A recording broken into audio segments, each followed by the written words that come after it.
reagimi të tjerë si përgjigje deklarimi djeshëm të zyrtarëve komunal komunës Prishtinës se gjoja modjet tona të sheshe dhe deklarimet tona për çmimet që kanë pa vërteta.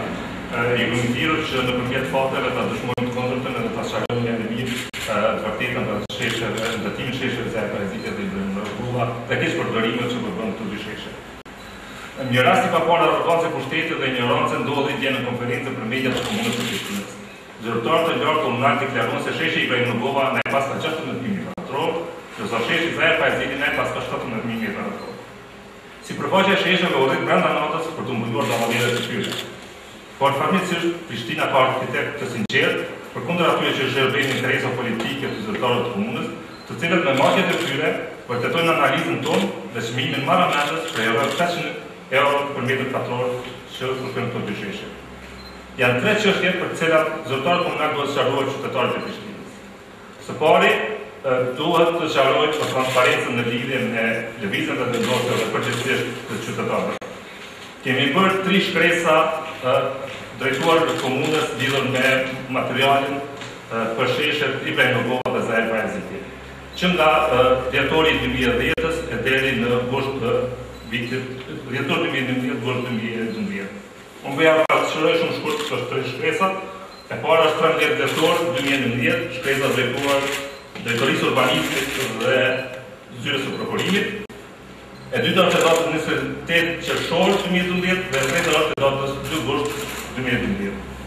Tek në shkresën e fundit të datës 2 gusht, zyrtarët nga komuna e kanë të udhës që edhe prapë me vonesë të kthejnë përgjigje në kërkesat tona.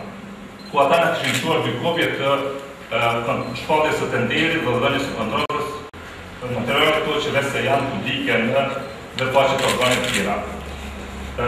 Ndërsa për materialin e përgjithshëm dhe kontratën lidhur me ndërtimin e shesheve, ata kishin sqaruar se këtë mund ta bëjmë vetëm nëse ne shkojmë dhe shohim në komunë.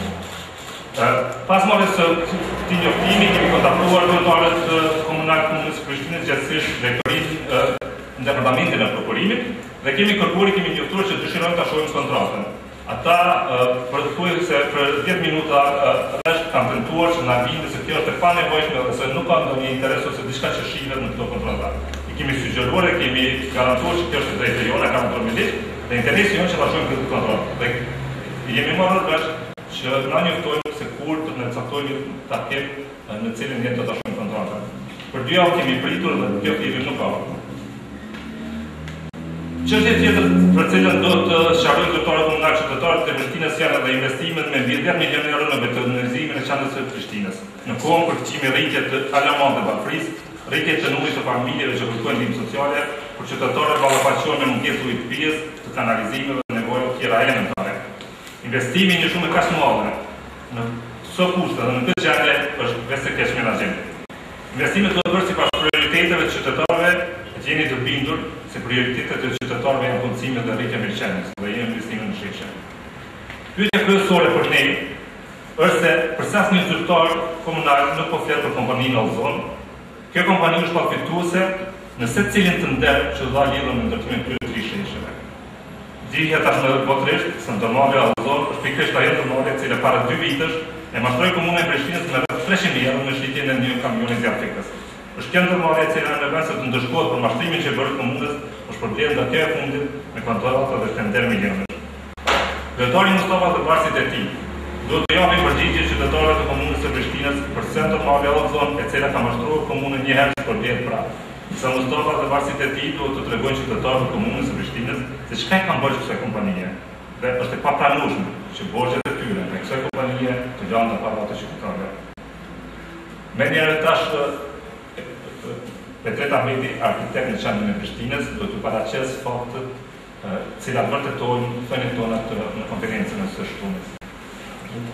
Pas deklarimit të zyrtarëve të komunës Prishtinës lidhur me ndërtimin e shesheve, ne ndihemi të obliguar që të prezantojmë shifra, dokumentet dhe pamjet, të cilat dëshmojnë të kundërtën asaj që ka shëndin nga këta zyrtarë. Ajo që është shqetësuese është rritja fiktive sipërfaqeve të shesheve nga ana e zyrtarëve të komunës. Zyrtarët e komunës deklaruan dje për herë të parë në media se kjo sipërfaqe totale të 2 shesheve arrin 33.000 m2, gjithsesi 16.000 m2 për sheshin Ibrahimova dhe 17.000 metra katror për sheshin Zarpa Aziti. Kjo nuk korrespondon me deklaratat e deri tanishme të këtyre rezultateve. Kjo rritje fiktive sipërfaqes është tendencë për zvogëlimin e çmimit për metër katror të ndërtimit të këtyre shesheve. Në bashkëpunim me ekspertët në komiteteve në qendrën e Prishtinës, del se manipulimi në sipërfaqe të shesheve është rreth 10.000 metra katror, pra një sipërfaqe pothuajse 50% e sipërfaqes reale në terren. Me këto shifra, zyrtarët e demantojnë vetë kryetarin e Prishtinës, Isa Mustafa, ku këtu kemi të prezentuar një faqe në zyrtarët të komunës e Prishtinës dhe shohim se sheshi ka 12.800 metra katror, të cilën e thotë vetë kryetari i Prishtinës. Kurse dje doli se ky shesh është bërë 17.000 metra katror. Nga madjet tona, vlek se toleranca e shërimeve tona është më e vogël se 1%, e cila është e pranueshme. Pra, sipërfaqja jonë del diku rreth 10.866 metra katror për sheshin Zarpa Aziti dhe 12.912 metra katror për sheshin Ibrahim Rugova. Në total, këto dy sheshe ka 23.778 metra katror dhe jo 33.000 metra katror, siç u shprehën djetë ka zyrtar. Një fakt tjetër shqetësues për ne është se këta zyrtarë dje nuk përmendën një nga 3 kontrata të nënshkruara, por përmendën vetëm 2 kontrata për ndërtimin e këtyre dy sheshe. Këtu kemi njoftimet për dhënje të kontrata.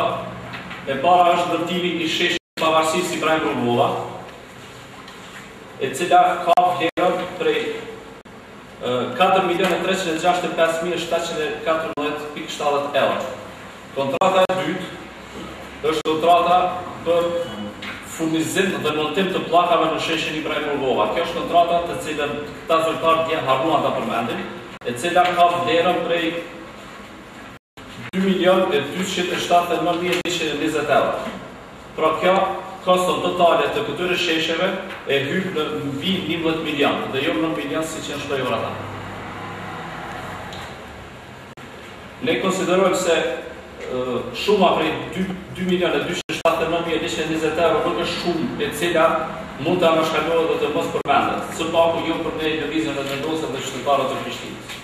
Duke u bazuar në kontratat të cilat janë hyrura për 3 sheshe, dhe njëna e cila është përsëritur si tender, derisa në të 2 sheshet apo 3 kontratat, punë do t'i kryej kompania All Zone, dhe ne ngrisim dyshime lidhje me fillimin e në të njëjtën kohë të ndërtimit të këtyre sheshe. Dhe eliminimin apo përsëritjen e një tenderi ku nuk ka fituar All Zone fillimisht, por në tenderin në rishpallje ka fituar e njëjta kompani. Ne mendojmë që ka kjo me mbullimin e shifrave.